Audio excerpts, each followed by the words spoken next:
What's up, everyone? Welcome to this day in Philly sports history for July 23rd, 2024. I'm your host, Jim Montgomery. Welcome to a Tuesday edition of the podcast. It is Tuesday. It's time for a little motivation / positivity. And today we're going to go a little different than what we normally do. I've had one of these topics on the list for a couple weeks now.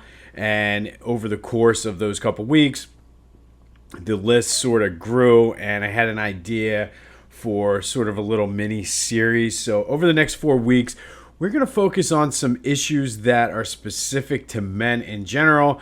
Obviously, it's one of those things that it's gotten better over the past 10, 15 years or so. However, it's still not necessarily taboo, but one of those things where men just are not supposed to talk about the things that are bothering them, or not supposed to have things bothering them.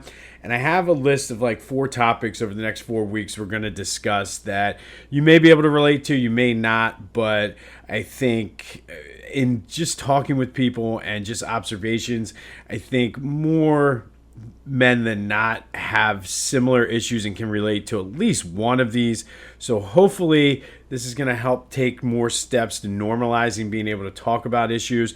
And I know there are times, even in my own life, where you kind of put everybody else's needs and feelings and everything first, and it's like, all right, never mind, I'm good. And you just kind of go through it. And a lot of times just hanging out with friends, and maybe this is just my mentality, sometimes it's like, you know what, you're just enjoying hanging out with the boys that you don't necessarily want to bring up heavy stuff like that.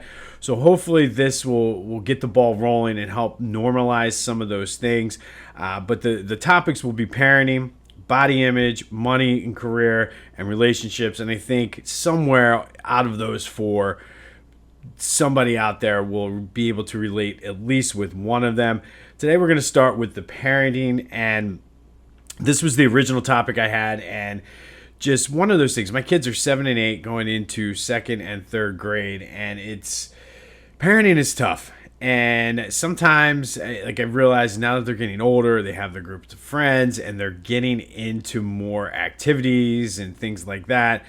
I long for the days when they were babies, when the biggest issue you had was a sleepless night. And it's tough. And like, honestly, that was easy. And I know a lot of people will say bigger kids, bigger problems. And that is the truth. And it's tough in the sense that there's no blueprint. You don't, like, obviously you're basing it off of what your own experience was with your parents. And then you have your significant other, spouse, girlfriend, whatever, bringing in their experiences. And a lot of times they're not the same. And I know we run into that all of the time. There are things I do that she cringes at. There's things she does that I cringe at. And then you throw in grandparents and aunts and uncles who have their own set of values. And it's just a whole mess. And it's tough. And now, like I said, now that they're older with the sports and activities, it seems like everybody is over the top with some of these things. And I know it's a fine line, but like, how much is too much? Should we push them? Should we back off? It's tough because, and I don't know. And I mean, there's people that I've come across that I thought were very much into it, and then had a conversation with them. They're like, no, we're backing off for this season, or this was too much. They're starting to hate it. So it's definitely a fine line. Then you throw in friends and the worry about, will they be accepted? And the issue, I guess, is these things are just out of my control. And it's just like, you can only set them up and give them the tools and hope that they can do whatever.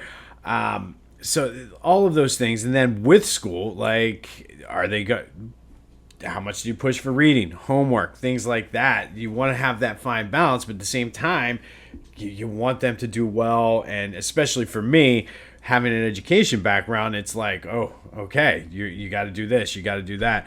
So all of that, and then just the sense of wondering, am I doing a good job? Because it's tough sometimes for me anyway, to find that balance between losing my own identity and who I am and what I want to be, versus making sure that they're taken care of but I'm involved enough and they don't have resentment issues and things like that. And that's the question I ask all the time. Am I doing the right thing? And yes, I know for the most part they're alive. Like, I've kept them alive for this long, so I got that going.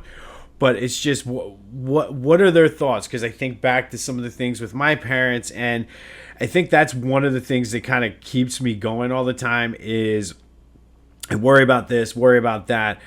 But the things I remember, especially at that age, were sort of the moments. And sometimes it's singing a song, sometimes it's dancing, throwing a football on the beach, getting in the pool, having a football catch, judging handstands, helping with flips off the diving board, things like that. And I think it's always a struggle for me questioning whether I'm doing a good enough job. Am I doing this right? Did I handle this situation right? Because there's been plenty of situations I have not handled right. And just doing different things, I guess, than what, excuse me, some of the blueprint that we had, because my parents were from a different generation, and they were basing off of what their parents were, who were completely different. It was way different back then. So just being open and honest and telling them, hey, I messed up.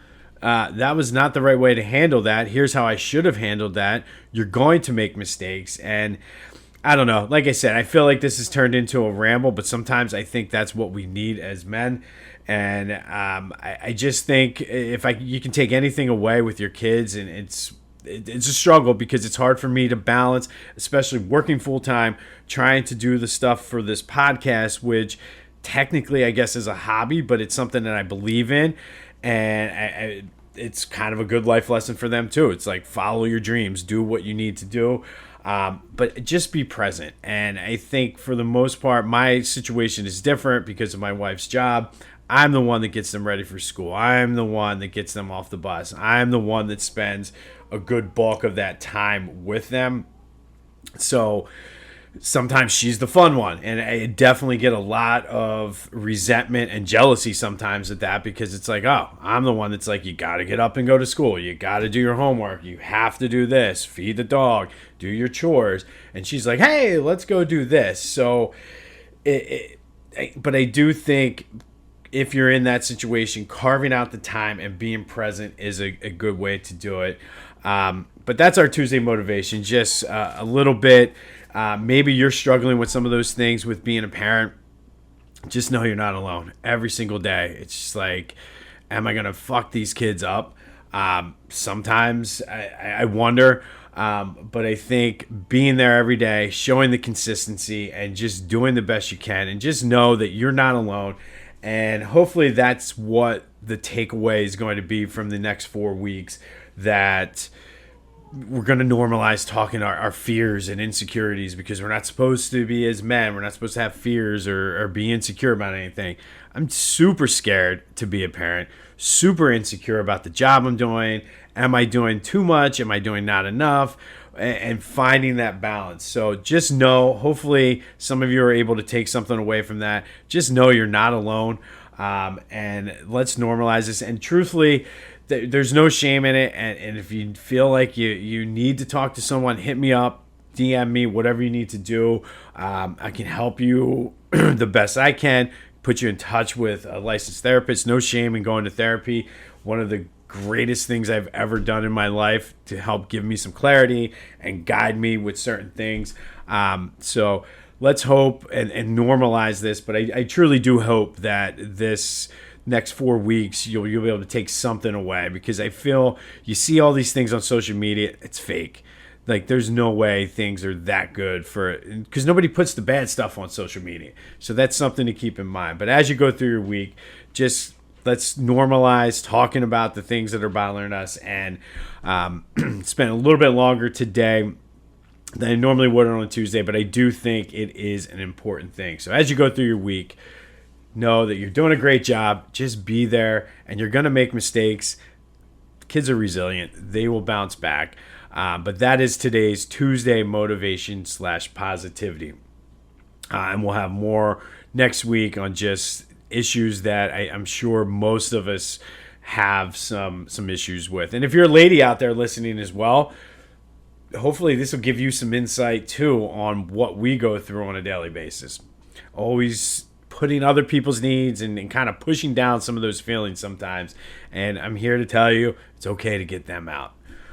All right, let's do a quick housekeeping from yesterday. I mentioned we talked about the 1955 Phillies and how they had their franchise long winning streak of 11 games, and it happened to be all home games, so it was the franchise record for home winning streaks. And I mentioned last year's Phillies, or I didn't mention this year's Phillies, but this year's Phillies earlier this season did have an 11-game home winning streak as well. So that was number 3 all time in Phillies history.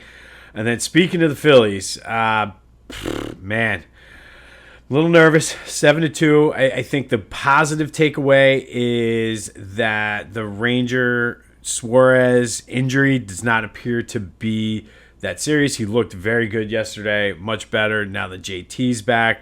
But the bats went silent. I guess that's the concern. Bryce hit that absolute missile in the first inning, and they didn't do anything. I went to bed. It was 2-0, and then I woke up. It was 7-2. So that's now 4 out of the last 5 they've lost. It's even worse if you extend it back. The other silver lining is the Braves lost, so they still have that 8.5 game lead. And this is the gauntlet part of their schedule. They're coming out. They have Minnesota, then Cleveland, the Yankees, the Mariners, and then the Dodgers. The Pirates, I guess, have been playing well, so you can kind of throw them in there, and they did take 2 out of 3.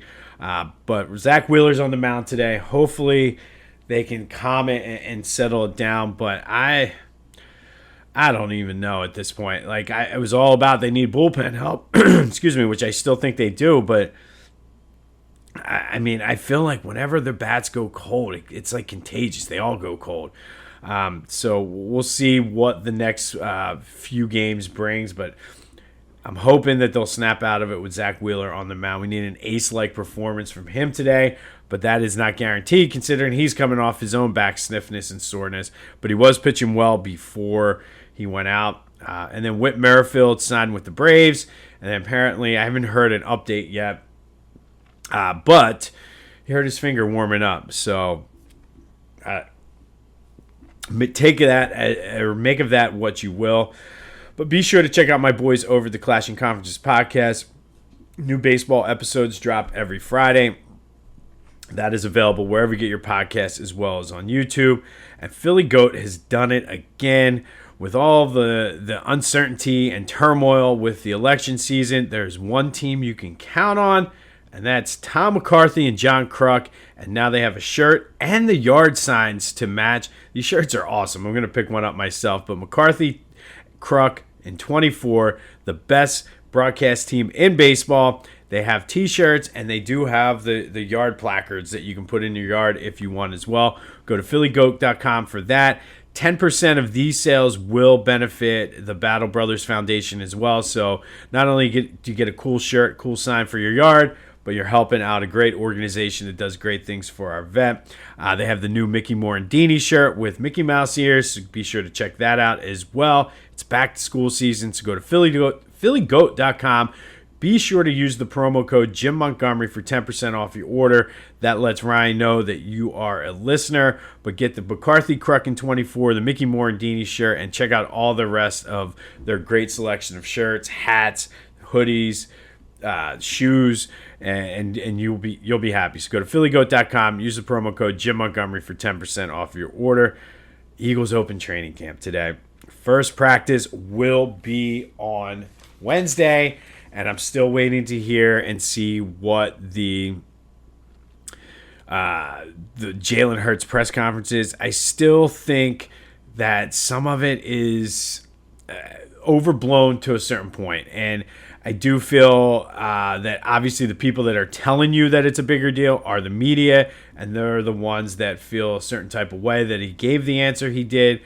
But I've said it 1,000 times. I feel the players are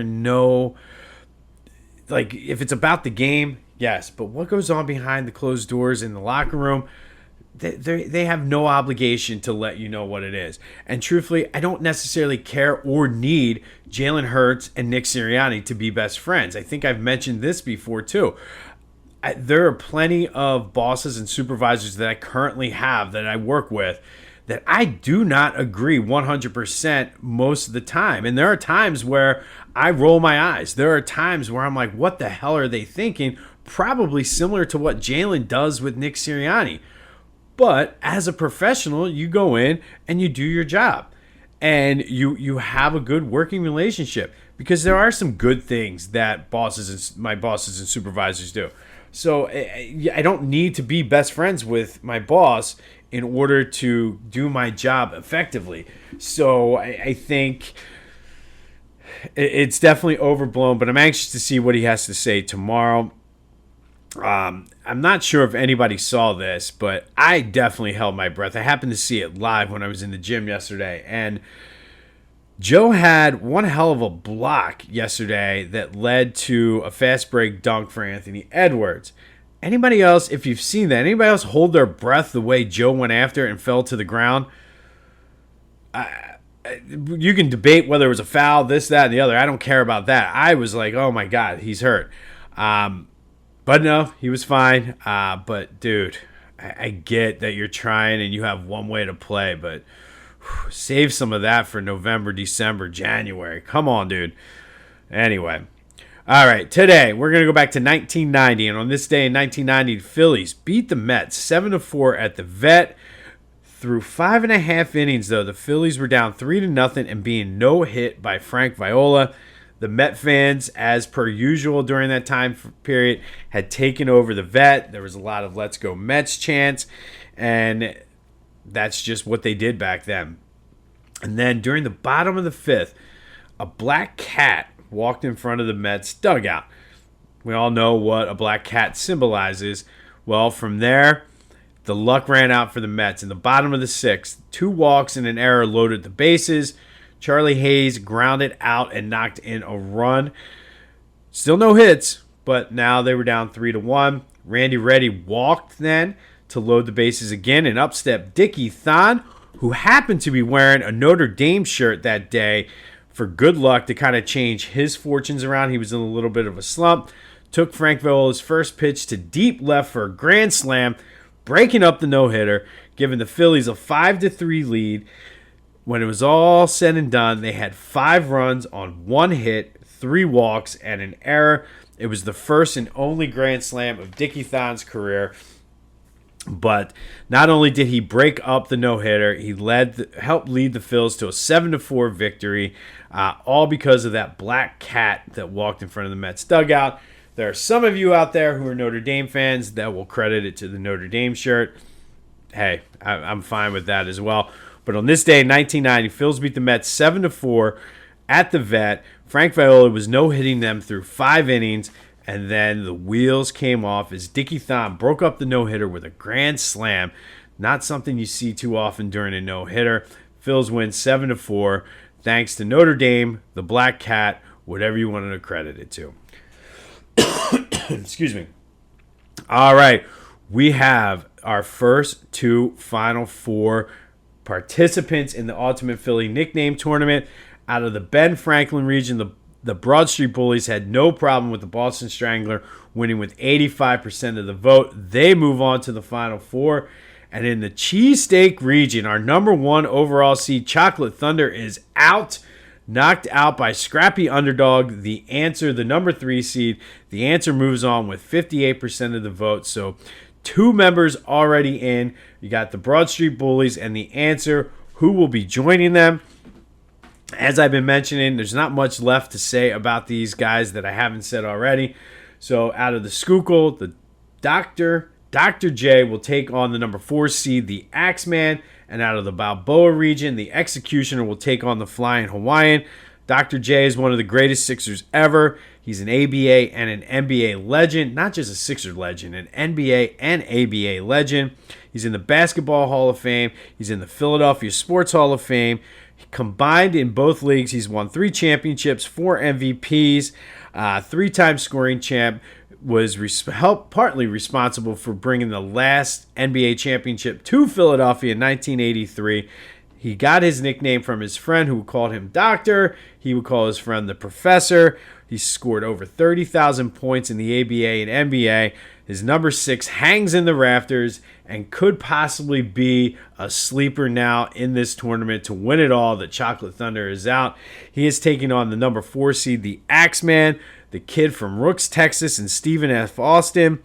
Got his name because of his celebration to honor his dad. His dad would chop wood. Jeremiah would help him.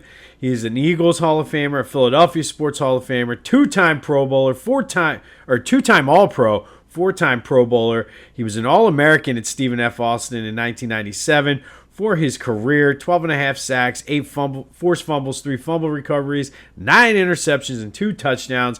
One of the greatest linebackers in Eagles history, one of only 4 to make 4 or more Pro Bowls. He also gave us the Axeman Jr., who I'm expecting some big things from this year. We've talked about throughout this whole tournament about Trotter's work ethic. Obviously, he's passed that on to his son. So who do you got? What is the better Philly sports nickname? Is it Dr. J or the Axeman? 267-495-8531. That's the Back to the Future voice and text line. Get your vote in and get anything else Philly sports related off your chest. You want to talk about our Tuesday motivation positivity? That's perfectly fine too. If you just need to vent, call and leave me a voicemail and just vent about your kids, about what you're worried about, whatever you need to do. But let's get that nickname tournament vote in. Dr. J, the Axeman. You can also hit me up on social media, Jimbo_Mott on Twitter and TikTok, at Philly Jimbo on Instagram. You can vote on Facebook. You can vote on LinkedIn. You can email me, whatever you got to do to get that vote in. But who goes to the Final Four, Dr. J or the Axeman? And then out of the Balboa, it's the Executioner versus the Flyin Hawaiian. Bernard Hopkins, 2-time champion at 2 weight classes. To me, Philly's best boxer of all time. He's in the International Boxing Hall of Fame, the Philadelphia Sports Hall of Fame, the oldest fighter to ever win a major title. Got his nickname because of his speed and precision. Defended the middleweight title 20 times. And back to the Executioner, though, the whole getup, like the speed and precision of an Executioner, but then he would wear the hood, put his X up. If you've never seen it, look it up. It didn't matter what music you played. It was an intimidating sight to see. He is our number 1 seed out of the Balboa region. And then Shane Victorino, the Flyin Hawaiian, 2-time All-Star, World Series champion in Philly, also won one in Boston. 3 gold gloves in Philly, won another one, I believe, in Boston as well. Hit the game-winning walk-off home run on Shane Victorino Day in front of his dad. The grand slam off of CC, the big homer against the Dodgers in the NLCS. Got his name because of the way he played the game and the fact that he is from Hawaii. And I've said it 1,000 times already. You're probably tired of hearing me. My last seen image of the Flyin Hawaiian is the Jimmy Superfly Snuka on top of the pile after they won the World Series in 2008. But now it's your turn. What is the better Philly sports nickname? Do we have the Dr. J or the Dr. J? Do we have Dr. J versus the Axeman, the Executioner versus the Flyin Hawaiian? Who do you got? What's the better Philly sports nickname? Get the vote in. Who's going to the Final Four to join the answer in the Broad Street Bullies? We will find out tomorrow. And another quick housekeeping note. The championship for the Ultimate Nickname Tournament will be Thursday. And then Friday, we will begin our Olympic coverage where we will spotlight current people from the area who are going over to Paris to compete in the Olympics. Very excited about that. Have compiled a pretty cool list. And the fact that we have so many Olympians from this area is also pretty cool as well. On this day in 1990, Phillies beat the Braves 7-4. They were getting no hit for 5 innings, and then Dick Thon came up and hit a grand slam to give the Phillies the lead and break up the no-hitter, all because of the black cat or the Notre Dame shirt, whichever one you want to say did it. I'm fine with either one. Phils look to break out of whatever slump they are in. It happens. It does happen. I'm still nervous. My concern meter is starting to beep ever so slightly. It is good that the Braves have not been able to take advantage of it. We're getting lucky, but I am concerned because they're starting to see the areas of need, I guess, for this team. So let's hope that Dombrowski addresses them, and this is just a short little blip on the radar as we go toward the ultimate prize of the World Series. Anxious to see if Jalen even speaks today. As soon as Jalen speaks, I will keep you updated.